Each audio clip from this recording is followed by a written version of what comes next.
RSC people? We are back at it again with another exciting episode of the PreJump podcast, getting on the week 6 of the season 19 for those of you who have been living under a rock for the last few weeks.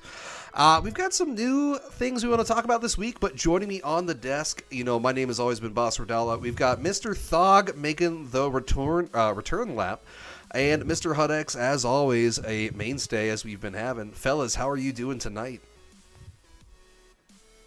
Doing well. Excited to be here. Thanks for having me. Can't agree more. Very happy to be here, boss, and happy to be back on the pod. It's been a great week of RSC. We've been on our stuff this week, and we had 4 different nights of streams. I guess 5 now. If we're gonna count this podcast episode, which is a lot. That's more than normal for us. So that's it's pretty exciting. Oh, dude, I was talking with GoFig and Slime Rancher because they picked up Dylon to help them with exporting it to YouTube since they've been getting kind of overwhelmed with the amount of product we've been throwing at them this season. So I don't blame you're right. 5 is a lot in a week, and I kind of just threw it on them, so I feel a little bad. But yay, they've been studs all season, so just want to give them a shout out. But let's go ahead and roll right into the action here. We're going to talk a little bit about the franchise fight night that just occurred.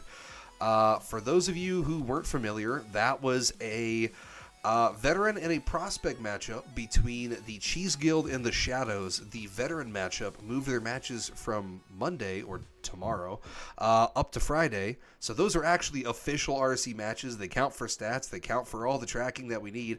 And the prospect match was just a show match just to kind of fill in. We were struggling to find another matchup. But unfortunately, I had to take a step back. Hud and Fiend, though, stepped in, killed it. Hud, how was it? It was great. I mean, from a personal standpoint, I always love casting with Fiend, and we always have a really good time, so that was fun. But the games were great. We pivoted, started off with the prospect show match that was a little bit of more emphasis on the show. It was very much a dominant performance from the Gouda Gangsters, if I'm remembering. Nope, that's the veteran team. Oh Lord, all these cheese names. The Monster Misfits. Yes. There you go. Yeah. Dino Chicken Mystic Max had a really great offensive showing. They had multiple, I think, 2 7-goal wins, and really took it to the Shadows and Darkness. Definitely some high spots. I remember a close game in Game 3 that Darkness really fought through, but Fetty Steve apparently plays from Korea.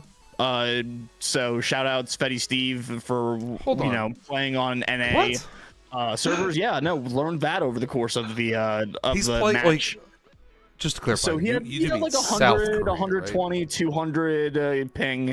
Heard from some people from Alaska talking about their ping issues playing on NA servers. More power to them. But Darkness had a kind of a resurgence there, but it was all Monster Misfits in the first one, and then the veteran matchup, playing the actual match day matches on stream on Friday night, I think is awesome.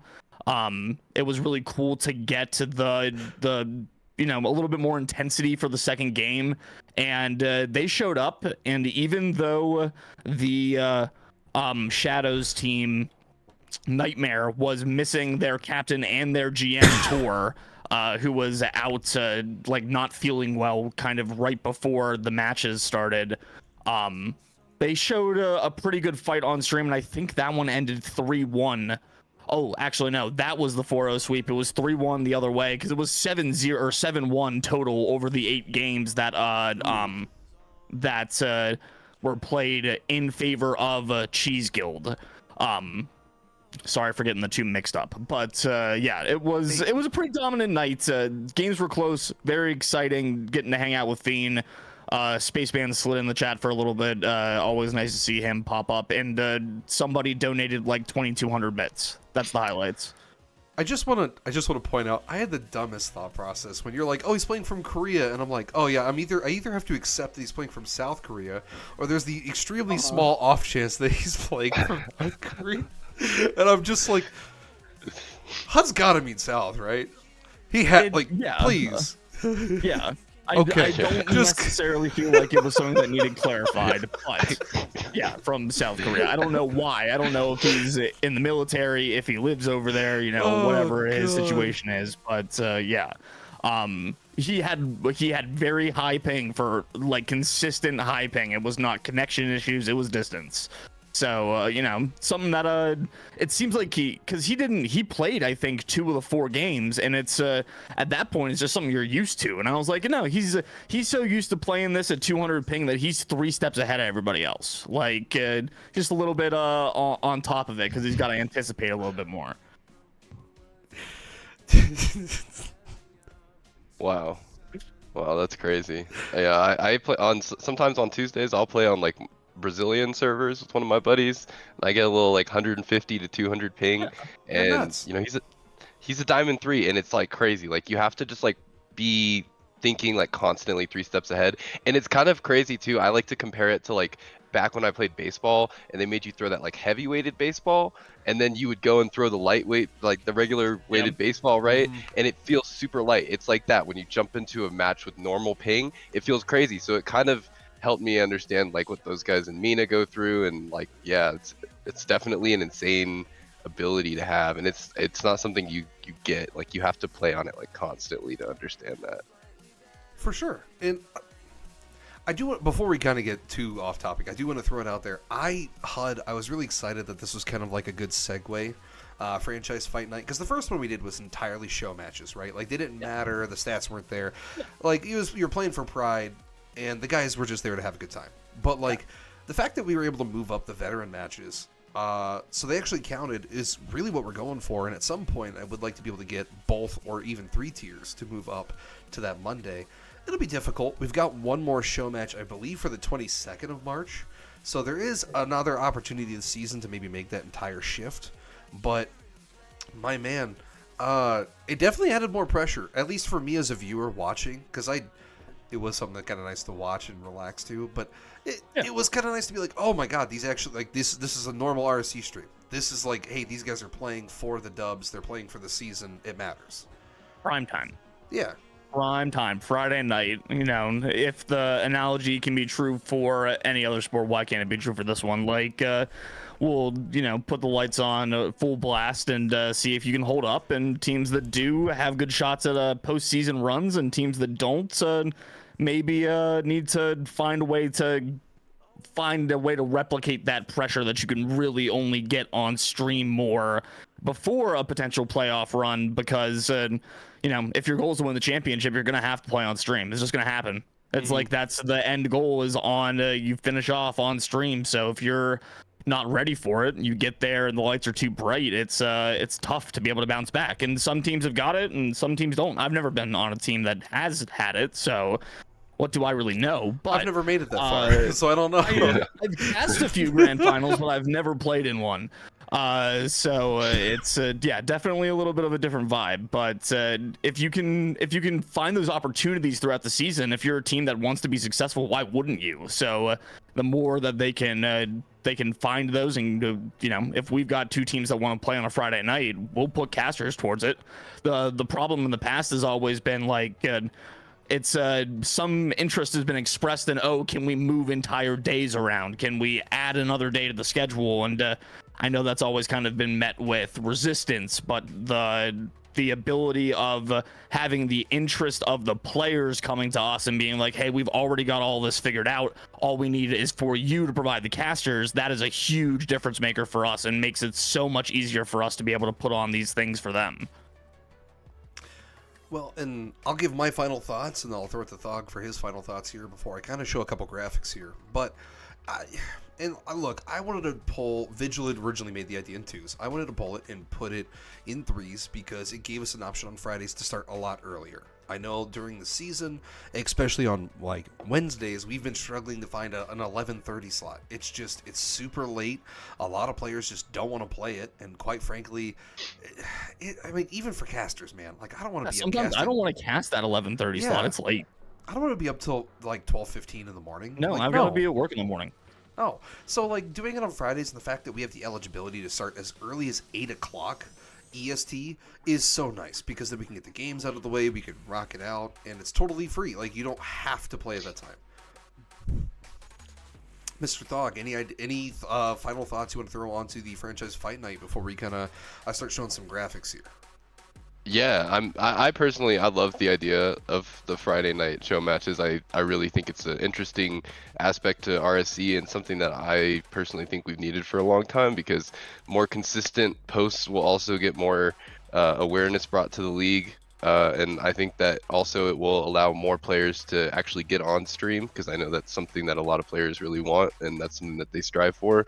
So I think that presenting more opportunities for the league is going to make more people more passionate, and therefore is going to, have a product of really good outcome. So I'm personally all for it, and I think everything you guys said, I agree with. Yeah, I mean, it's one of the things on the scroll on the intro now, isn't it? Play on stream. So definitely a good thing to continue to harbor that going forward. Well, I'm gonna go ahead. I'll throw this one up here. We'll see if the video actually plays first. Maybe. Oh, there it is. Okay. So we had this hype chamber video included on the stream on Friday. It was really solid, but unfortunately we had to cut off the back end because there was a slight... we had to flip the schedule, at least. And the back part kind of made it a little bit wonky. But let me speed this video up here a little bit, because there's only I think 15 seconds worth of the change where it just really shifts and it sets the mood for the meetup. Boog McCrug is the one who made all of this here, and it was really, really solid from the get-go. What the heck? That did not pull it up right. It's just taking its time. No, it cut off the back. Cut off the transition again. Yeah. No, I know from experience of having, because when I think Epic announced that they were making this hype chamber accessible to everybody through Unreal Editor the year that the LAN for the World Championships was going to be in Houston, or in Dallas, and it got canceled because of COVID. Pretty sure that was the same year that they announced that they debuted that hype chamber. They said everybody can have access to that. I sat down one weekend and looked at that in Unreal Editor trying to figure it out. Could not. Immediately was way over my head. And as dope as it is at least to me, a regular person looking at it immediately, I wasn't able to grasp it. So shout outs to Boog for doing the work of figuring it out. Because now that he's figured it out, he can rip these things for us, and is already asking. He's already in some of the staff channels, asking for more matchups, so he can make more of these. I figured it out. I had the revision number 6, which didn't include the back end tacked on. This is revision 10. Yeah, he's found the right file. I got the right file here, so it shows the casters, it shows the producers.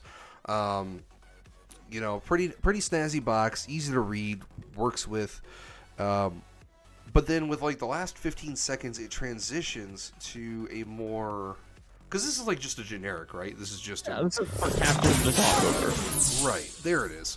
So this is where we had the Cheese Gold versus the Shadows, where it talked about the matchup times, but we had to flip them the night of. But it's a really incredible setup. It looks good. It transitions really well. I mean, but you're right. Boog did insanely good on getting this set up, and I love the work he's done with it, for sure. Thanks for using your brain, Boog. Yeah. I mean, that looks just professional. That looks clean. That is literally RLCS.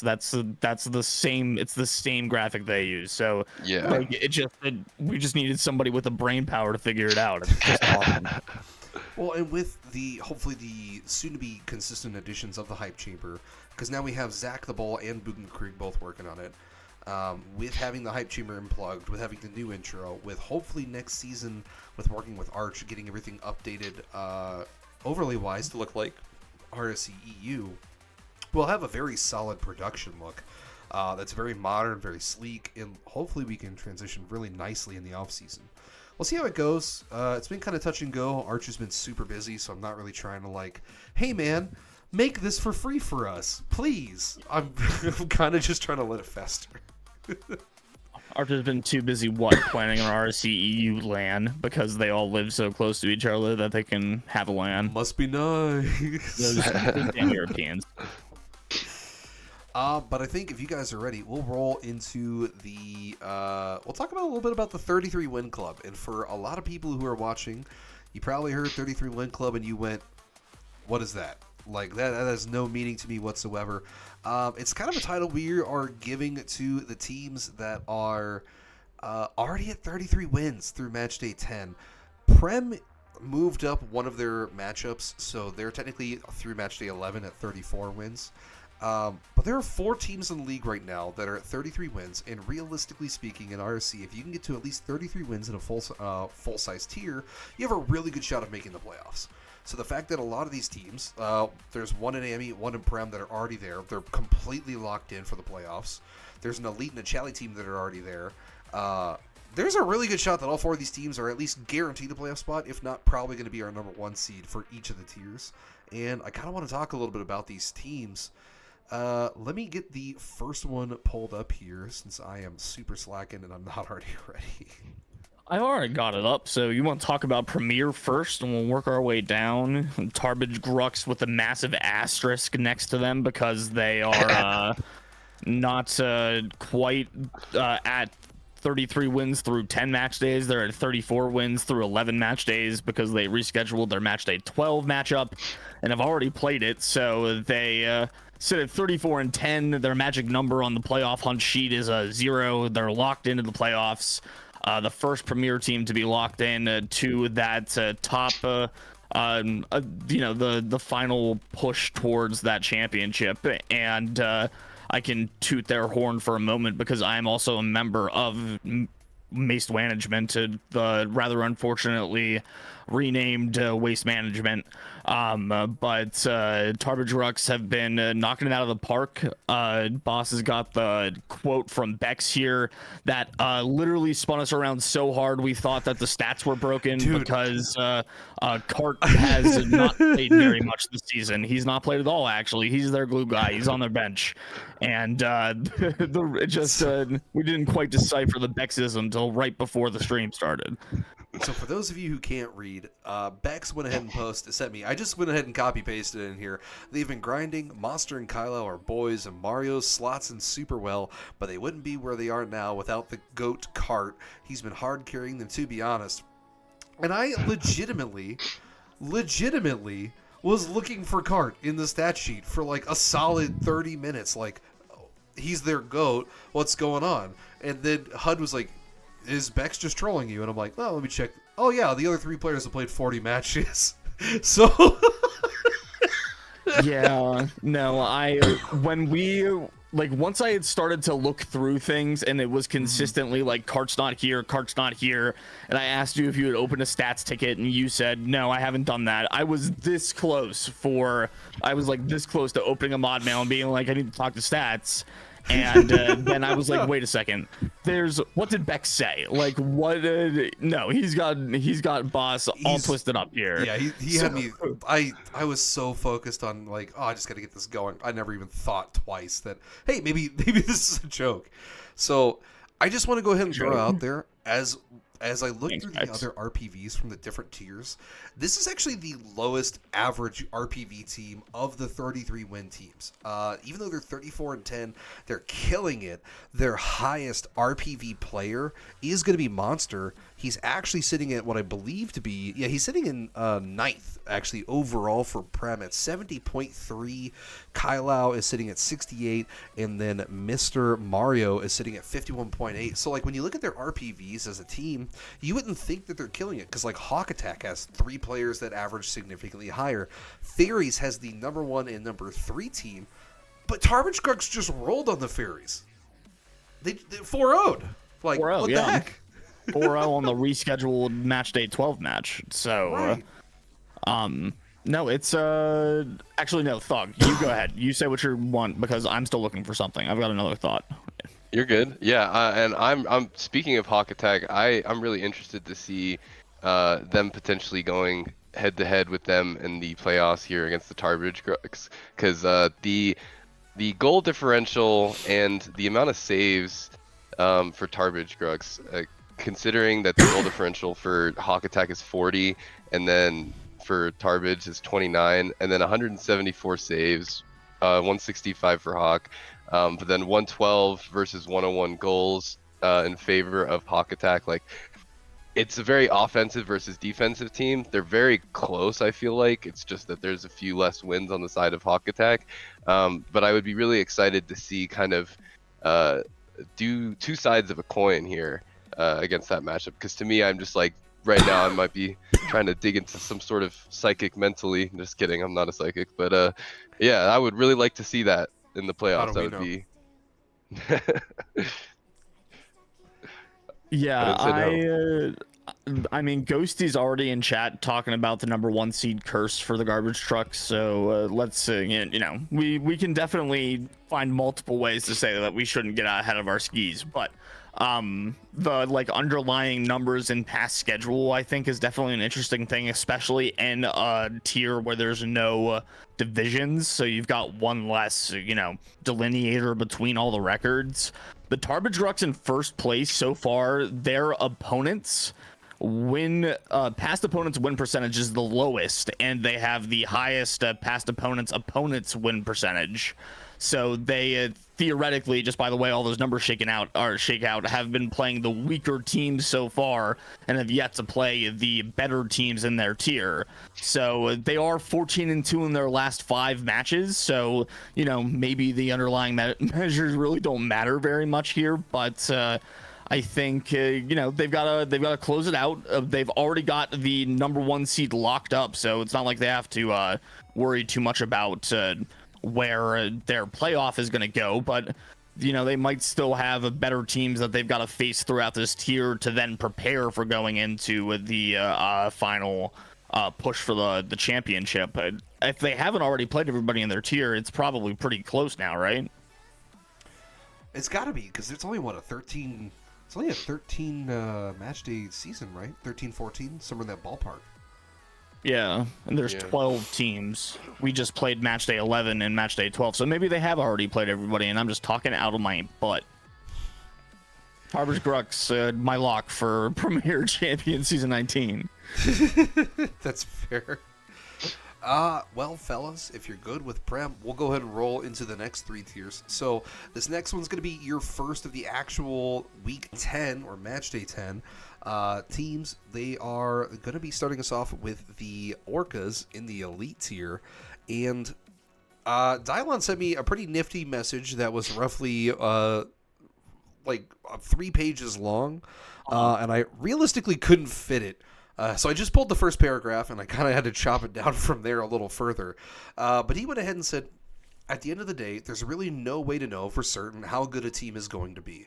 It definitely helps when they're all passionate about the game, the league, and their development, though. We had Roxy, who popped off in Vet, a high pick to get Thigh Chad with, and our AGM Bladed, who's been here a while, works hard and knows the stuff. It just clicked. They don't always see eye to eye, and their personalities can clash at times. But when it comes to time to perform, they just show up and do it.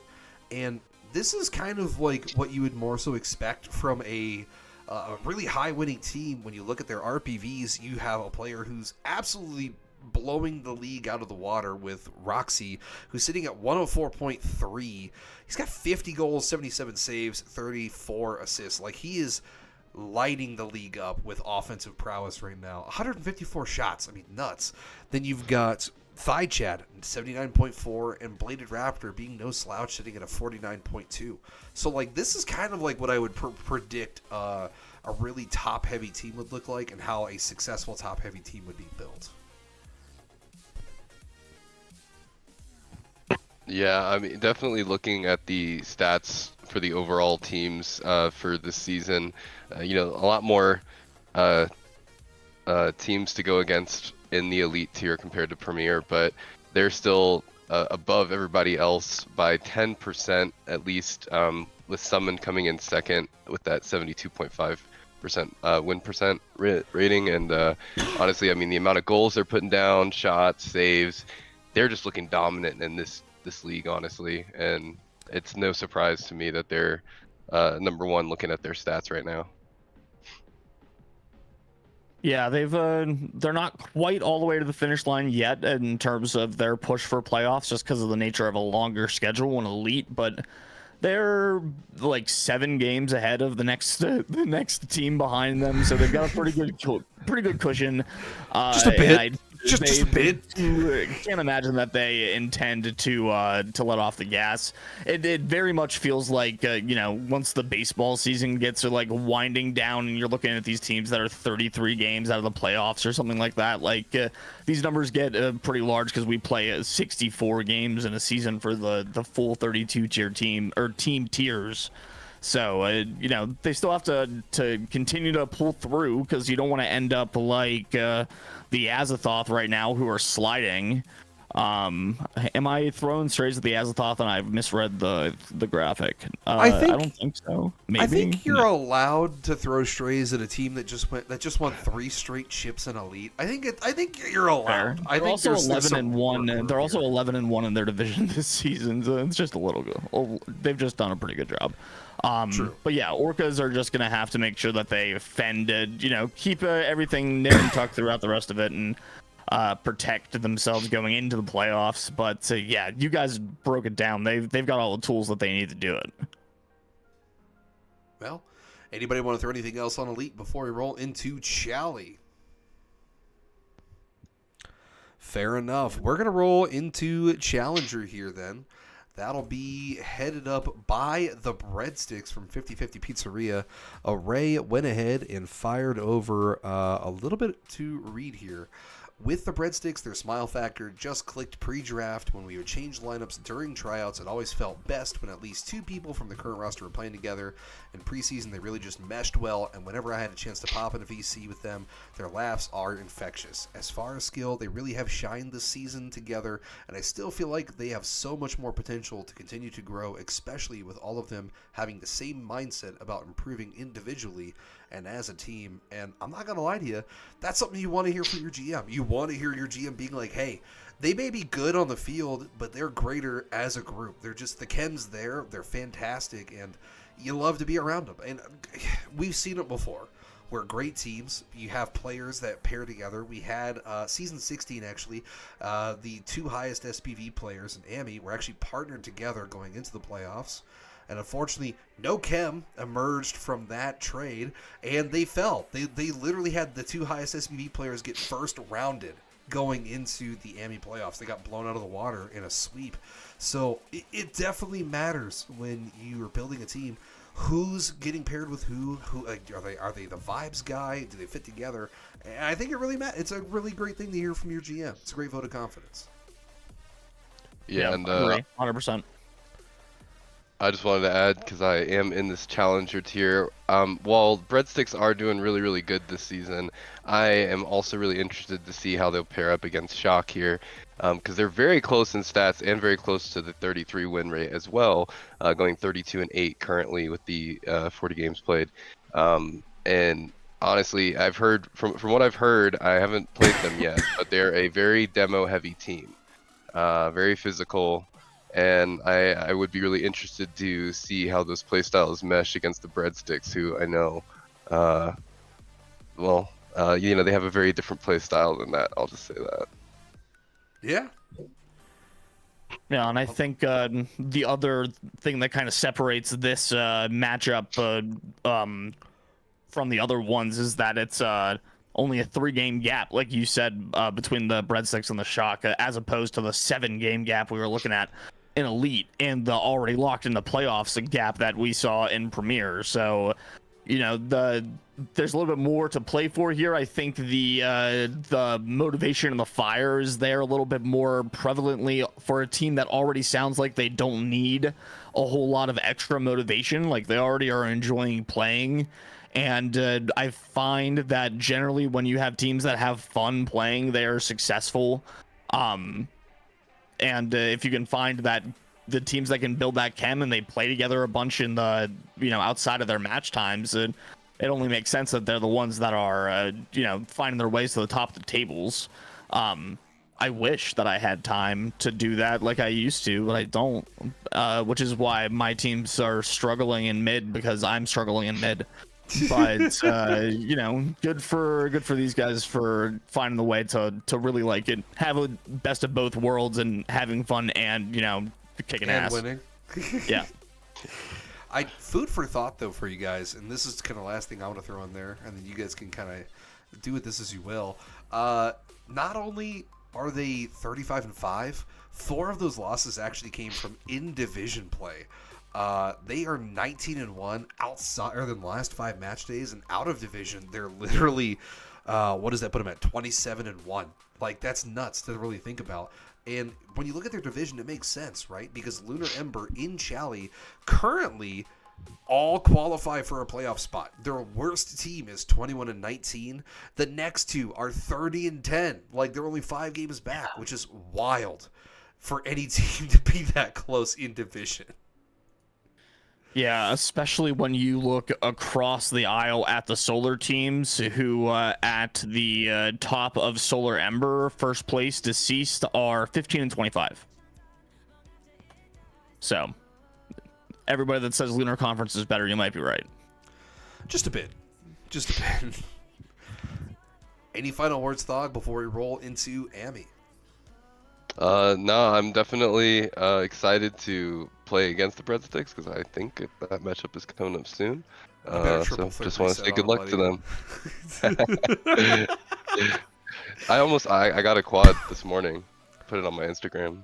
Yeah, I almost hit my first flip reset ever yesterday. Dude, it's rough. Mechs aren't there, I promise you. But enough about me rolling into Ami. We're going to talk about another team from Array here, another team from that 50/50 pizzeria. We're going to talk a little bit about the House Salads. They're sitting 33-7. Array said for House Salads, the team definitely came together in the preseason. We really lucked out with the players we were able to find this season and how they just balance each other out on the field. It really feels like they're able to play to their best with each other, and that is hard to find, and luck is definitely a factor in that. They really love playing with each other and always have fun. It really feels like it's been a full team effort from all 4 players to get to where they are, and it still amazes all of us that they only need 3 more wins to clinch playoffs. And I'm going to be honest, yeah, their magic number is 3 more, but mathematically right now, I don't think they need another win to be guaranteed a playoff spot at this point. I'm pretty sure it's locked. Like, I just need days to take past. Well, like, and isn't amateur... am I tripping, or do they have the least amount of teams? How much does Premier have? They do. They only have 8 teams. Yeah. And with that, I think they've only got 12 or 13 match days. It's not a super long season, so they've only got maybe 3 more match days. And yes, technically, even with 3 more match days, Buns of Steel, even if they went 4 or 3-4-0s, they'd be only. Hold on, is it 3 or 4 match days, people? Somebody let me know. Is it 3 or 4? Let's see here. I can pull it up. Here, let's see. They've got 11, 12, 13, and 14 yet to play. Okay, so they have 4. Okay. So, like, realistically, yes. Can the Bunts of Steel pass the House Salads? Sure. They can go 16-0 and now be 35-21, and House Salads could drop the rest of it. But, like, realistically, are we going to expect a team that's 19-21 to pop off for 16 straight? No. Like, no. Don't get me wrong. I love the bakery, but it's just such a non-factor at this point. It's just not realistic. The numbers are not there. Sure, statistically probability, like, it could happen, but it's not going to.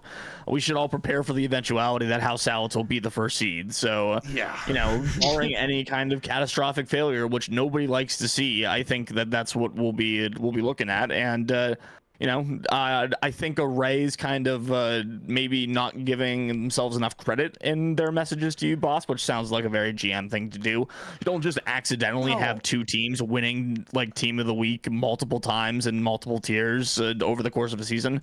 by accident. Like, sure, you might get a little lucky with players like each other, but sounds like they're pretty well constructed rosters across the board.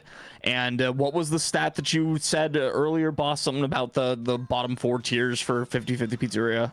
Dude, what I was looking at, and you're right. First off, Array, super humble, super classy answer to be like, hey, my teams are doing great, but it's because of them. Lucky, LOL. Yeah, we just got lucky. They work out great. They're great players. They're all fantastic. But like when you look at the actual standings of her bottom 4, it's not even funny because her bottom 4 tiers, Challenger 35-5, first place. You've got Prospect 20-20, they're 6th place. Not the greatest, but still definitely in that playoff hunt. You've got Contender 29-11, first place. You've got Amateur 33-7. First place. And if you look at their total plays, like you look at their total games, it comes out to 117 wins to barely 43 losses in the bottom 4 tiers. That is absurd for a win percentage. That is insane. Yeah, that's crazy. And with the amateur team, another thing I wanted to mention as well is the fact that the win percentage is a 20% difference from the team in second right now.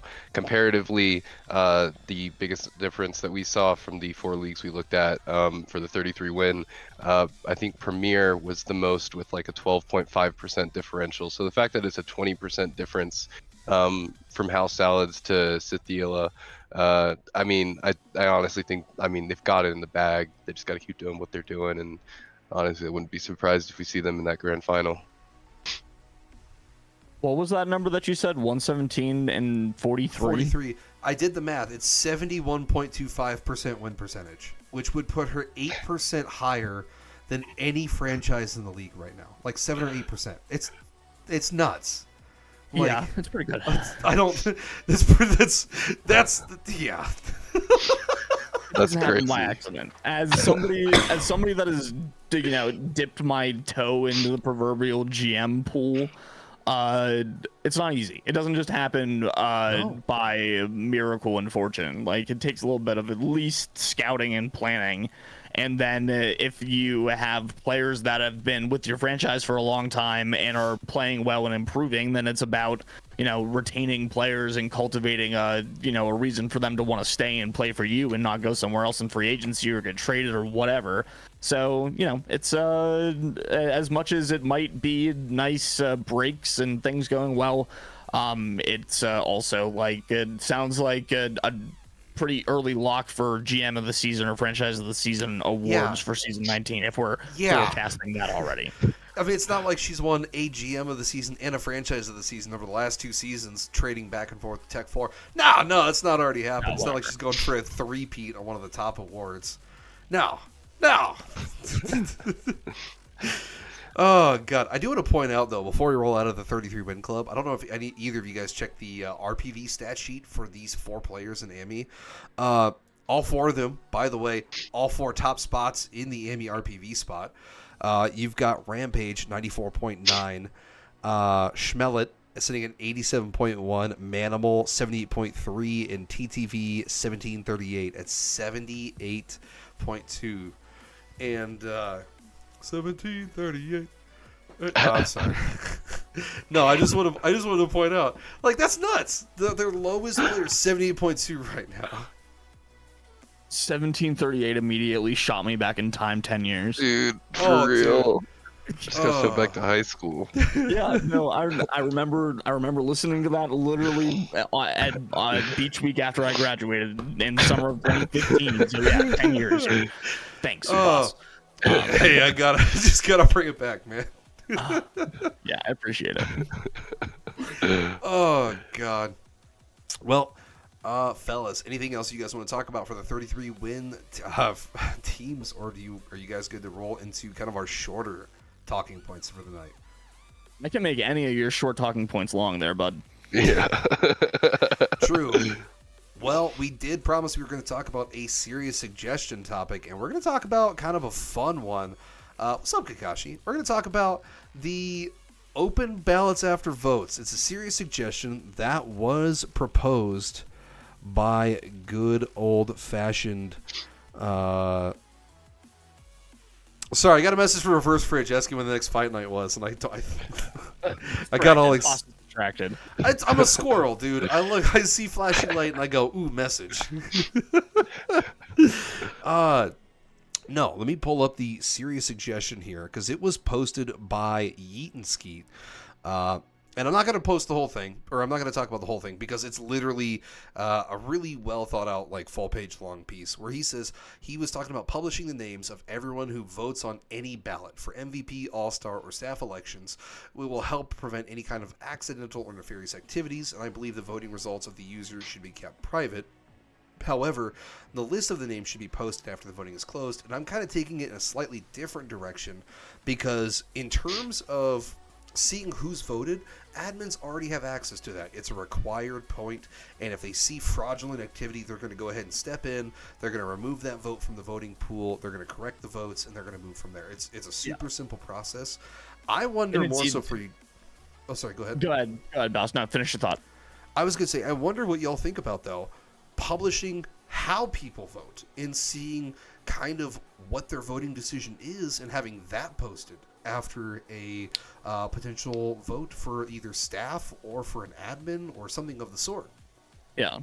I think the worry about like nefarious activity in the voting is unfounded. As somebody who in the past has volunteered to be one of the like extra eyes to validate admin elections, there's multiple things that go on even outside of the technology of collecting all of the data in the first place that can flag any of that, or if things come in and they look weird, it might even take you can just have it take extra data sets out, only allow people to vote once from an IP, all of these different things that if they are circumvented enough to sway an election would then also raise other red flags.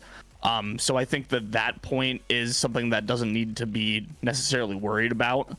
For the sake of like driving transparency and having more insight onto like what goes on in the background, I don't think that's a bad thing ever to have.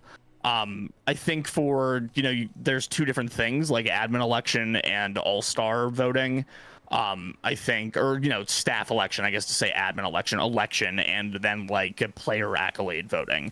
I think for the player accolade voting, I've always been kind of disappointed by the turnout that we get for all-star voting. I feel like it never is high enough to be really truly representative of who the all-stars are in a tier. I have a counter suggestion proposal for that part of it, but I would like to hear Thog's thoughts first, because I want to think about my counter thought first. Yeah, so I won't touch into it too much, but I'm a cybersecurity specialist too, and I can definitely say that like RSC's been doing this for a long time before I was joined in 2020, and I mean I know a lot of really smart people who have taken the time to create these systems that we have what is today. So like and like during these elections there's a lot going on behind the scenes that a lot of the normal RSC community doesn't necessarily see, and I feel like in cases where we're kind of talking about like fraudulent behavior, it's going to be very situational, and I feel like it's more going to be in the moment sort of how the process works in the system of catching it. I think it has less to do with the transparency that we provide, because ultimately what we're doing behind the scenes is going to be the biggest advocate for protecting that, like you were saying, HUD, with the IP addresses and how we kind of track all that information. Maybe just a small suggestion would be like, I haven't done the voting in a while, but from the last time I did it in like season 16 or 17, there was like no option to add like reasons why. And I think that would be really interesting, just personally, because there are going to be people who like want to put a lot more down, and then if there is like anything fraud, you can also use that as like a red flag sort of signature, like somebody didn't put down a reason, they just voted, like why did they vote? But like again, that's just like, that's taking it like steps further than like the multiple layers that have already been designed for what we have. Yeah. Mm-hmm. No, Well, totally agree. Well, that's why, like, from a security standpoint, I really thought this league was pretty well solid. I know some people have thrown around some accusations in the past, and quite frankly, 90% of them seem to be super unfounded, like, with little to no actual evidence to back it up.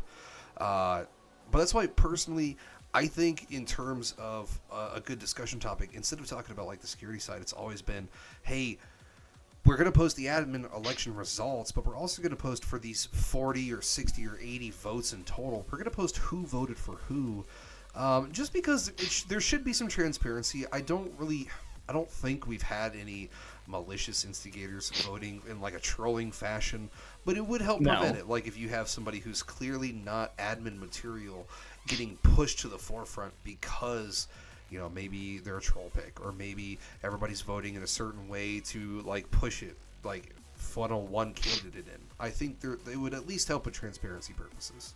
Yeah, and you know, we have other ways that we can vet those people beforehand too. You know, we've got the opportunity for people to ask admins questions before the elections start, or at least we used to. I'm pretty sure we still do. You know, be able to field those kind of things beforehand. I know in the past there have been people who have said that they wanted to run for an elected office and have been not stonewalled, but effectively denied that opportunity because they were not, you know, they had strikes on their behavior record, or, you know, this, that, and the other.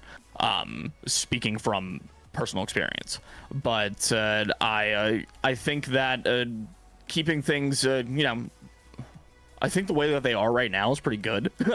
I know that's a super lame, like, status quo answer, literally, but it's been working pretty well. And the delayed voting to not have a lame answer and to have like an actual change to present. I'm super for like a single team representation for the all-star voting and mandating it, basically requiring that the captains, each captain of each team, or one person from each team, everybody submits 4 players, 3 players, starters, and a sub, and then whoever gets the most, it can't be from their own team, but then you can pick your players out of that for your all-stars and have 8 represented that way, just the top 8 vote getters, or something like that. But I think you know, captain can pull their team, get their own thoughts if they have any. If they don't, then it's on the captain.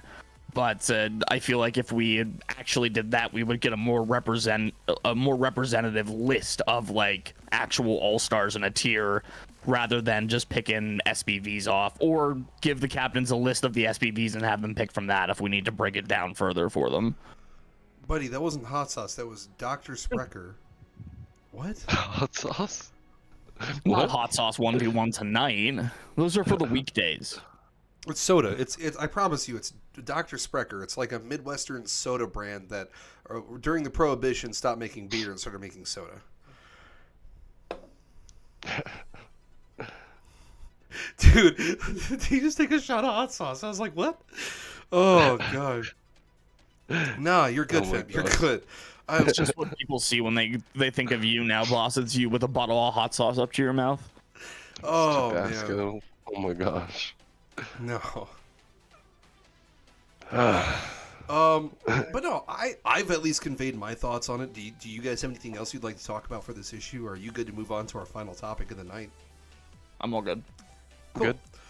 I'll go ahead and pull it up. So, really kind of a dumb event idea that I really want to do as a caster, just because it'd be something kind of fun to do for RSC. I really want to do a little bit of this here, an Among Us GM battle, where we get 2 casters from RSC. We get 8 GMs from the league to play in Among Us. They'll play Mike Silent during the game, just to kind of allow our casters to cast the action and talk about what's going on live, as if it's a live event. And I'm not going to lie, man. I know it's silly. I know it's dumb. I just want to do it. I just want to make it happen. It's like I have been telling you for, like, coming on a year now, boss. It's your stream, bro. if you can get the GMs around that want to do it and want to participate in your funny little joke stream, and we can sit here and just kind of laugh at them be stupid, because I'm sure they would be if I know the GMs in this league at all. I think it would be a fun time. Like, I don't think there's any way that goes wrong. Well, I think we could probably find some kind of like minor award that kind of matters. I mean, I'm even willing to make it like a $20 like prize pool, something small. Just be like, hey, who wants to win $20 playing Among Us? Honestly, I mean, it sounds like a good idea to me, because like I think the more variety you bring and like just like different things that you're able to produce is gonna help in a lot of ways. Mostly because like I think while we all love Rocket League, I don't think everybody wants to watch Rocket League every night, and so throwing something in the mix, you don't want to watch it might 5 bring in nights some of RSC Rocket League streams. What?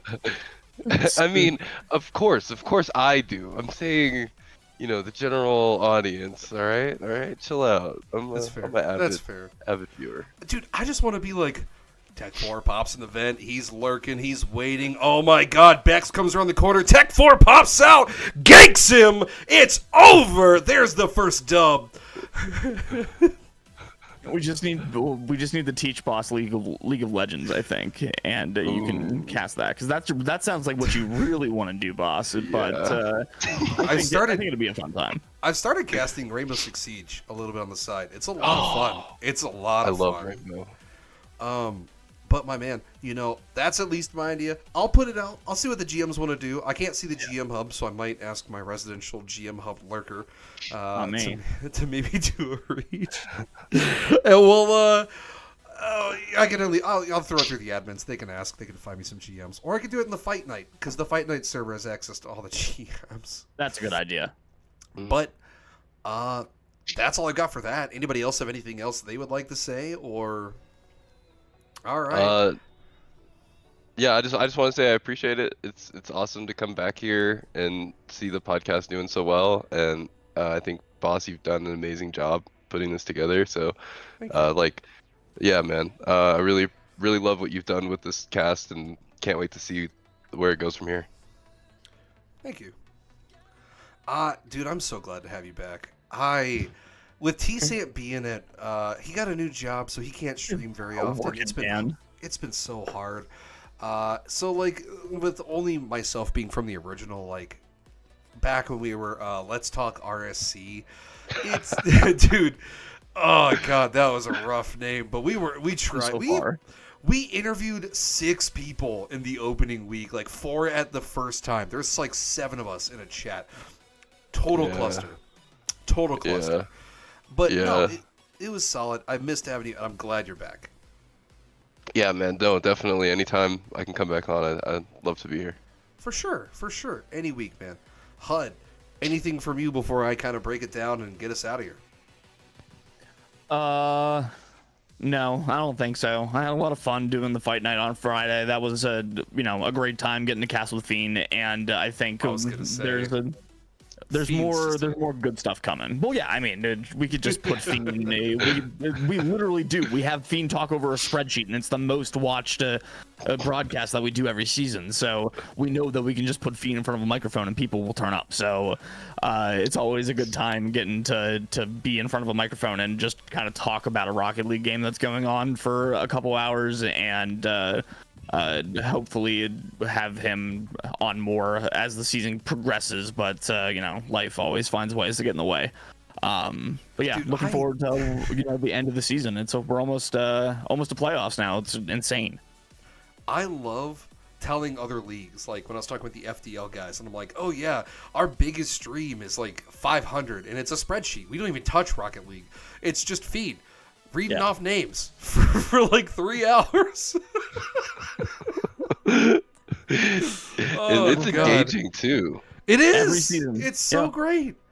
But fellas, I've had Thog, I've had HUD X on the stream tonight. My name is Mbasser Dalit. This has been week 6 of the PreJump podcast for season 19. We're gonna go ahead and we're gonna catch you later. But Z-Lock, that was Tabasco sauce. You were right.